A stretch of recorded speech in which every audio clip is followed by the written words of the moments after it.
नमस्कार दोस्तों, अगर आप लोग भी ज़्यादा इंटरेस्ट के लिए एनबीएफसीज में डिपॉजिट करते हो तो आप लोगों को कुछ चीज़ें हैं जो ध्यान रखनी है, जो आरबीआई की तरफ से बताई गई हैं। कई लोग मुझसे पूछते हैं कि अगर हम लोग एनबीएफसी में खाता खोल रहे हैं, कोई डिपॉजिट करा रहे हैं, तो हम किन बातों का ध्यान रखें। तो आरबीआई ने दोस्तों नए नियम दिए हैं, क्योंकि एनबीएफसीज में हाई इंटरेस्ट रेट्स का ऑफर दे करके लोगों के पैसे लेकर के बहुत एनबीएफसीज फरार हुई हैं। आरबीआई की इन चेकलिस्ट को जरूर ध्यान रखना है। सबसे पहले तो आप लोगों को ध्यान रखना है कि कोई भी एनबीएफसीज आप लोगों से 12 महीने से कम के डिपॉजिट ले रही है तो आप तो उनकी शिकायत कर सकते हो। साथ ही आप लोग इस तरह के डिपॉजिट से भी दूर रह सकते हो।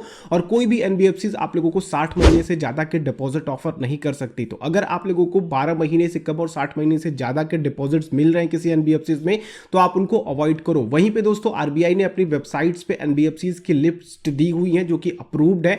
आप उनको जाकर के देख सकते हो, उनके सर्टिफिकेट ऑफ रजिस्ट्रेशन देख सकते हो। साथ ही आप लोग दोस्तों कोई भी एनबीएफसीज में अपना डिपॉजिट करो तो ध्यान रखो कि आप लोगों का जो भी सर्टिफिकेट मिल रहा है उस पे ऑथराइज्ड साइन होना चाहिए। और आप लोग सारे डॉक्यूमेंट्स को कलेक्ट करो जो एनबीएफसीज की तरफ से मिलने वाली हैं आपके डिपॉजिट पे। और साथ ही दोस्तों कई बार क्या होता है कि आप लोगों को प्रिंटेड सिग्नेचर मिलते हैं जिसमें केवल प्रिंट करके दे दिया जाता है, लेकिन वो सिग्नेचर पेन से होने चाहिए। भले ही उसकी कॉपी सर्कुलेट करी हो, लेकिन आपके पास ओरिजिनल डॉक्यूमेंट उसका जरूर होना चाहिए। एनबीएफसीज में खाता खोलने से पहले आप लोगों को यह भी ध्यान रखना है कि जो भी एजेंट या फिर ब्रोकर आप लोगों को उन एनबीएफसीज में खाता खोलने के लिए प्रमोट कर रहे हैं, क्योंकि देखिए उनका उस पर कमीशन भी बनता है।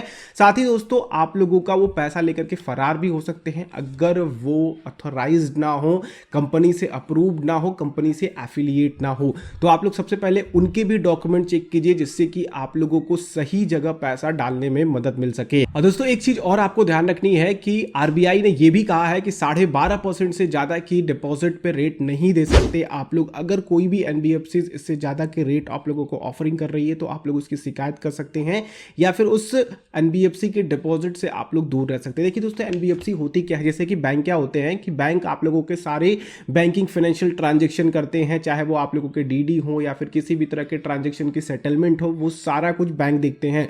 लेकिन अगर हम लोग एनबीएफसी की बात करते हैं तो वो इस तरह के ट्रांजैक्शन डिटेल पे किसी भी तरह की नजर नहीं, इवन वहां से आप लोग डीडी भी नहीं क्रिएट, डिमांड ड्राफ्ट भी क्रिएट नहीं करा सकते हो, ना ही कोई भी ट्रांजैक्शन सेटलमेंट उनसे करवा सकते हो। तो इस बात का ध्यान रखना कि वो डिपॉजिट लेकर के, या फिर आप लोग कह लीजिए कि एनबीएफसी केवल और केवल लोन प्रोवाइड करते हैं, ठीक है, या फिर एडवांस मनी आप लोगों को प्रोवाइड करते हैं, बाकी उनके पास और कोई सेटलमेंट का काम नहीं होता है, वो सारा कुछ बैंक से होता है। तो ये एनबीएफसी में फर्क आ जाती है। एनबीएफसी में आप लोगों को डिपॉजिट इंश्योरेंस नहीं मिलता, जैसे कि आप लोगों को बैंकों में 5 लाख रुपए तक की सिक्योरिटी मिलती है, वैसे आप लोगों को एनबीएफसीज में सिक्योरिटी नहीं मिलती है। अगर एनबीएफसीज बैंकरप्ट हो जाए या फिर उसका दिवालिया निकल जाए तो आपका पैसा भी डूब जाएगा जो भी आपने वहां पे डाल रखा है। लेकिन बैंकों में आप लोगों का 5 लाख रुपए तक सुरक्षित रहता है।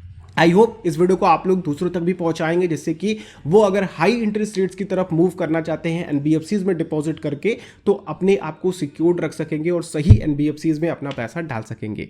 वीडियो अच्छी लगी तो लाइक कीजिएगा, दूसरों के साथ शेयर कीजिए। चैनल पर अगर आप लोग नए हैं, चैनल के और वीडियोस देखना है सब्सक्राइब करना ना भूलें, और बेल आइकन को क्लिक करेंगे तो आने वाली वीडियोस की नोटिफिकेशन आ सकेंगी। हम लोग नेक्स्ट वीडियो मिलते हैं। आप लोगों का दिन शुभ हो। जय हिंद।